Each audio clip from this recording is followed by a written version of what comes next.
Okay, next question. Hagerstown is becoming a social welfare magnet.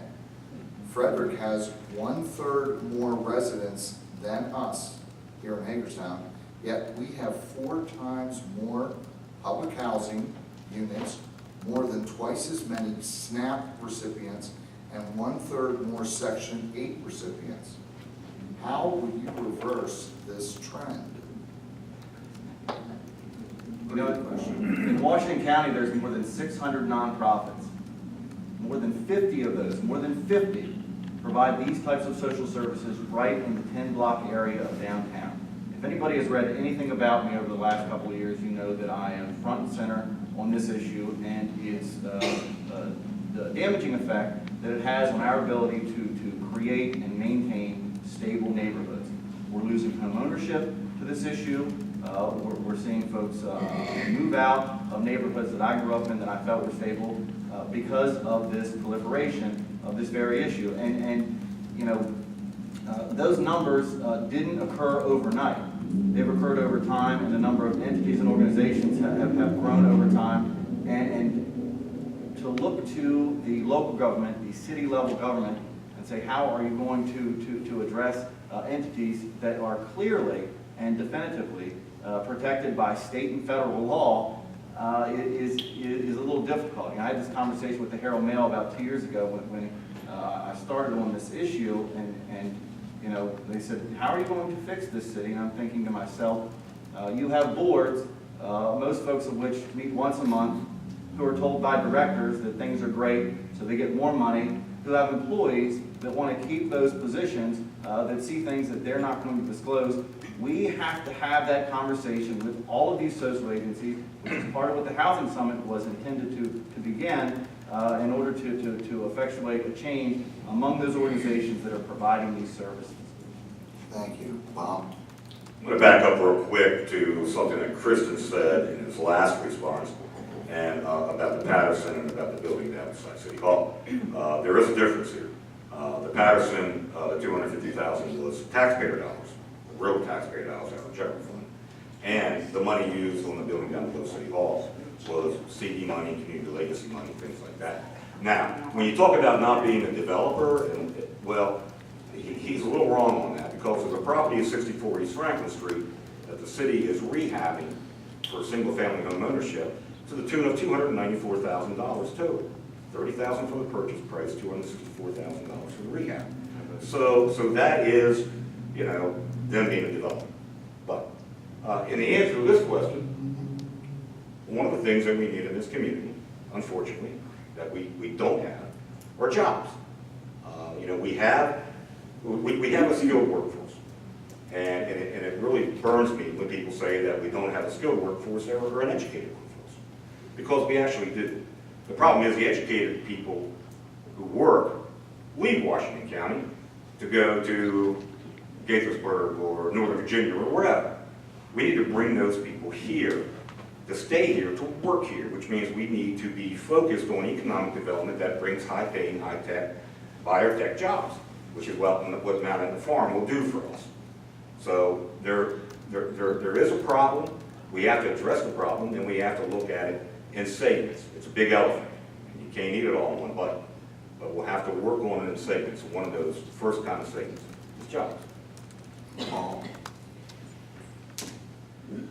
As Bob said, it is a big elephant, and there's no quick fix. If there was a quick fix, it already would have been done. It's going to take a collaborative approach. As Kristen said, you're going to have to work, and we're going to have to work with state and federal officials. It can't be expected just for the city to be able to turn this around by themselves.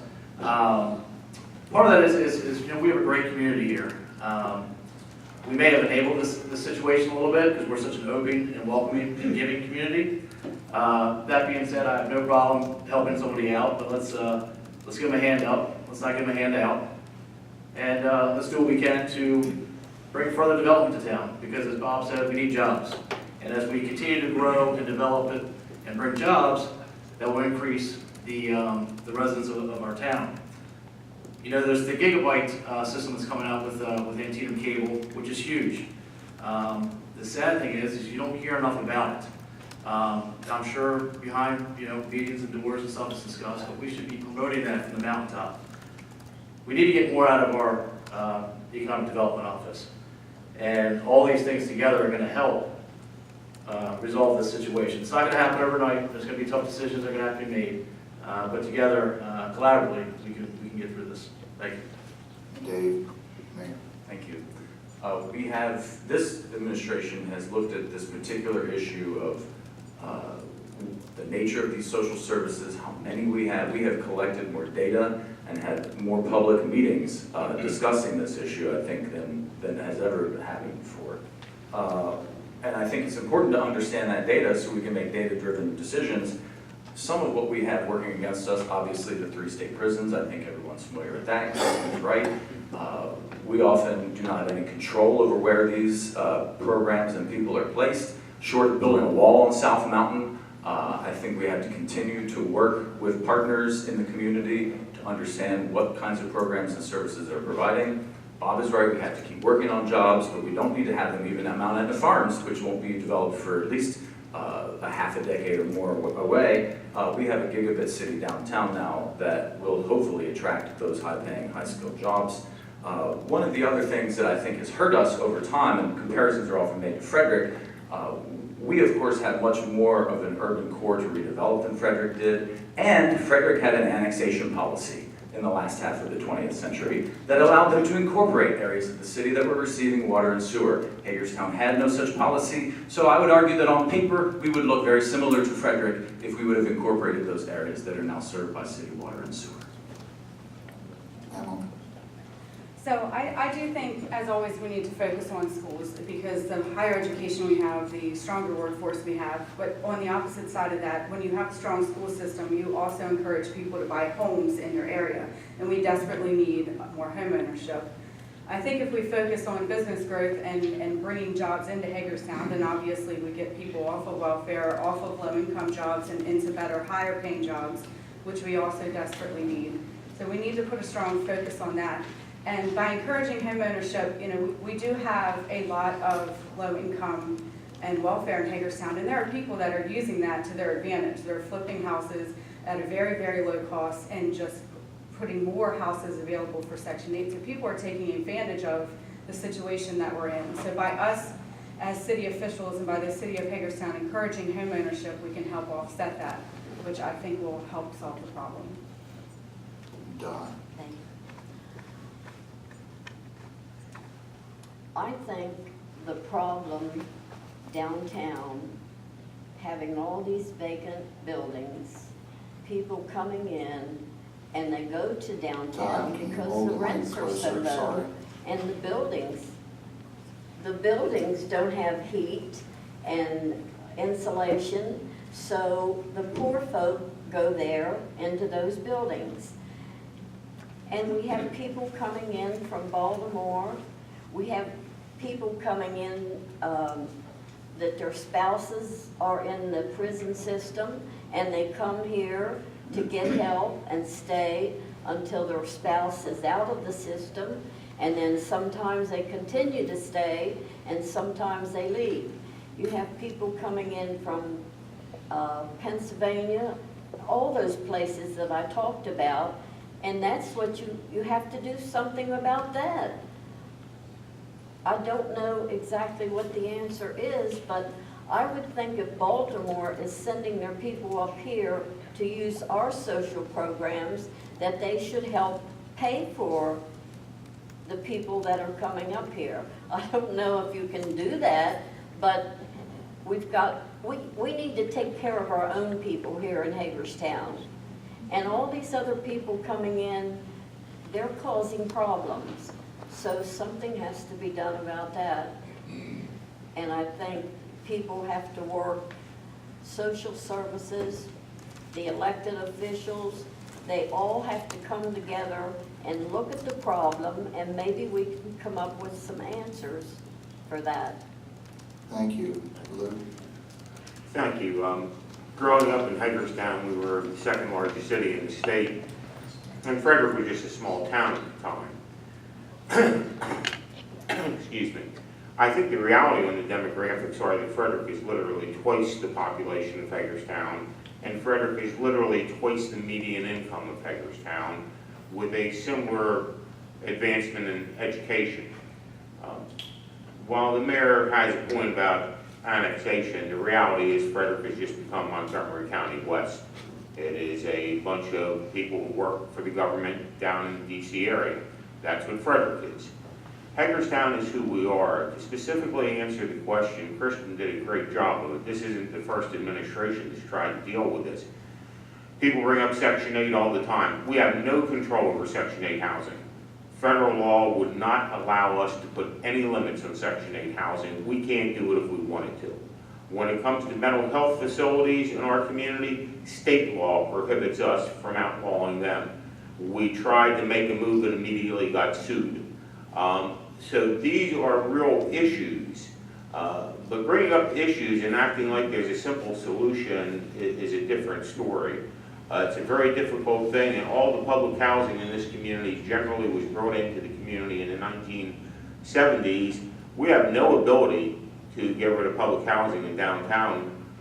Obviously, there's issues that we have that we need to try to control. But when it comes to Section 8 housing or having these types of facilities, it is controlled by federal and state law, which we can't overcome. Thank you. I'm going to have you, Lou, hand the mic over to Dot. And the next question is going to start with you, Dot. There you go. Thank you for your answers. These are good questions. And I know they're tough. They're tough issues. But we need to work on this. Now, this is a yes or no. Can you speak louder? I'm sorry, I'm pulling out another question. Do you support requiring that all new city hires live in the city? Why or why not? Repeat it. Do you support requiring that all new city hires live in the city? I think what they're probably trying to say is, so they can empathize or feel what their community is if they're a new hire in the city. And you could even answer why or why not. You could embellish the fact, yeah, maybe for the first year or the first couple of years. Is that I'm too sorry, ambiguous? I have a problem. I have new hearing aids. Sorry. And when I go to city council meetings, they provide me with a headset that connects to the hearing aid that I have, and I can hear everything very good now.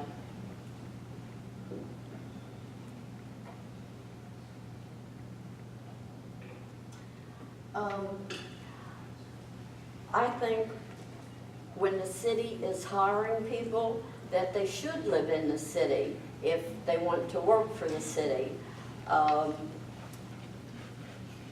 know in the paper a few times they've published stories where someone lived in West Virginia and then they did something about having the people live in the city of Hagerstown, and I think that helps with some of the problems that we have in the city. I think it's a great concept that the people that work for the city of Hagerstown live in the city of Hagerstown, because we do need jobs. I don't really think that's possible, nor do I think it should be a requirement. While like I said, it's great to hire within the city, to actually require it, I just don't see how that would be possible. The answer is no. I think it's illegal. This is America. You have the right to live wherever you want. We do, I think, require our city administrator to live in the city, but that's about it.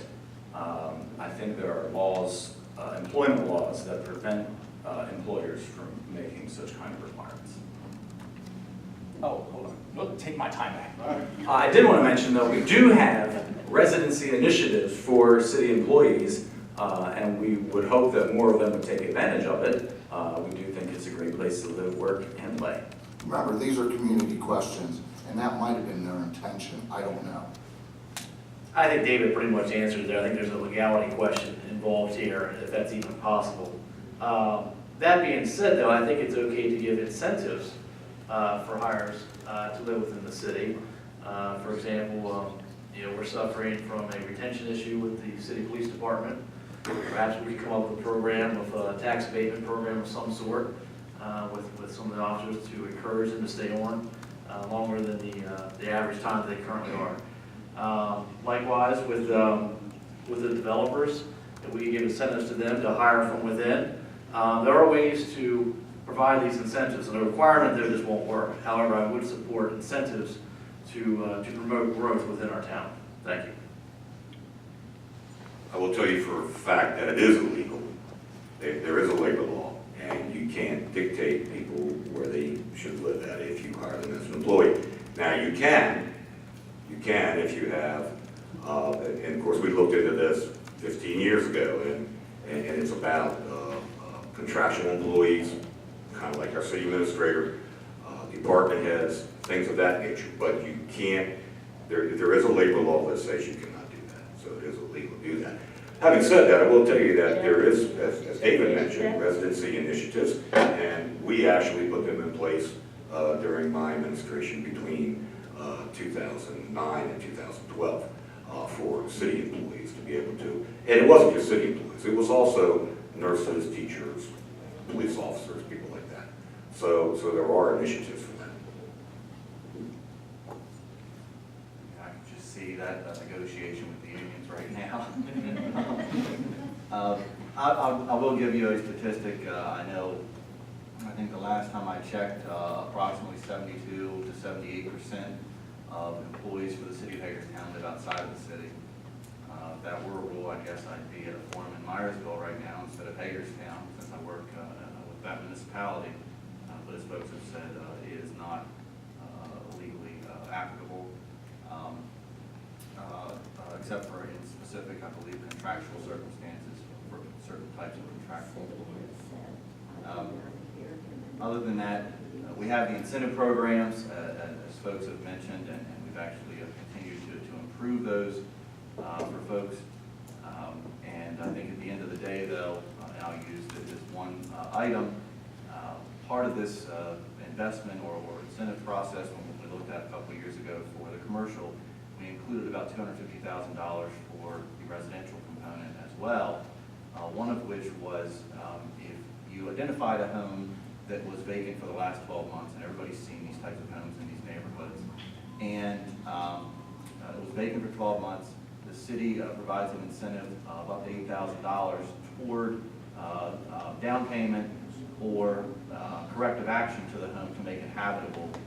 And that program was so successful, I think we ran out of money in less than a year. And so I think those are the types of things that we have to do to get home ownership up and to reverse this course where 1 in 12 homes in our neighborhoods right now are vacant. We got Lou. We didn't forget you. That's okay, I'll be brief because it's really been answered. The question is, do we favor requiring employees to be living in Hagerstown? Do I favor it? Yes. Is it legal or practical? No. So it would be nice to have happen, but we cannot force people to do that. And as already been said by many others here, we do have incentives to try to get our folks to live in the city. I appreciate that. Would you hand that down to, I will start with Emily this time. And if everybody could hold the mic a little closer for those, is everybody hearing? Everybody okay? Okay. Next question.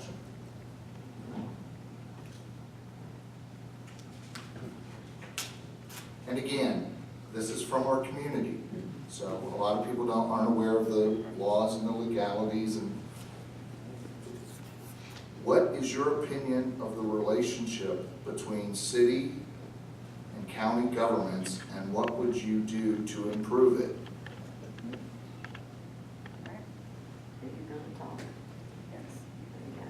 Did everybody hear me? You want me to repeat it? No. You're all right? Yeah. Go ahead. Okay.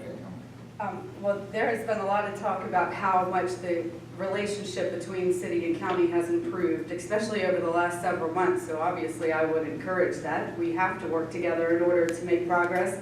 I'm very proud of the relationship that they are building.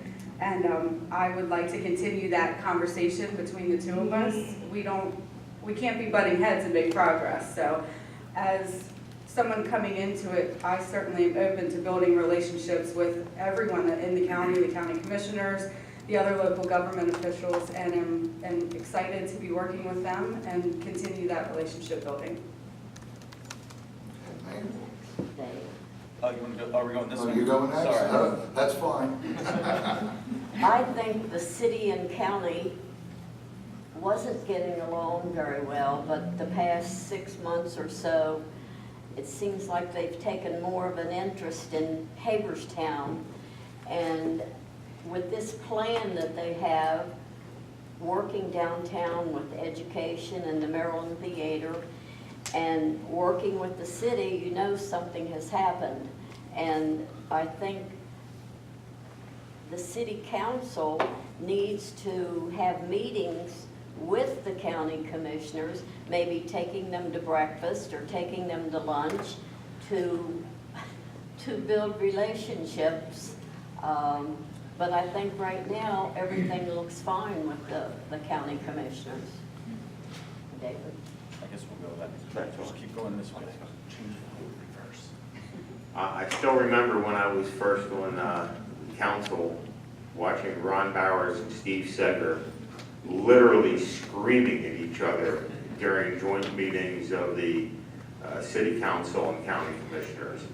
We went from there to later on in administrations having what was called 2x2 meetings. And Kristen and I met with Jim Kirchhoff and Dory Nets, thank you, Kristen. That's what happens when you get old and senile. And that worked to a very limited degree. The reality is, when you ask what we could do to make the relationship better between the city council and the county commissioners today, well, I don't know. And the reason I say I don't know is in 22 years, I have never seen a relationship that is as good as it is right now. And I attribute a lot of that to the back row here with Delegate Wilson. It's not, it shouldn't go unsaid that the state delegation has a lot to do with how everything works around here. County commissioners and the city council are getting along wonderfully, and I would be remiss if I did not give credits to both our city administrator and to Greg Murray, who's the administrator of the county, who is making this work. And it's fantastic to be able to say what I'm saying right now. Thank you.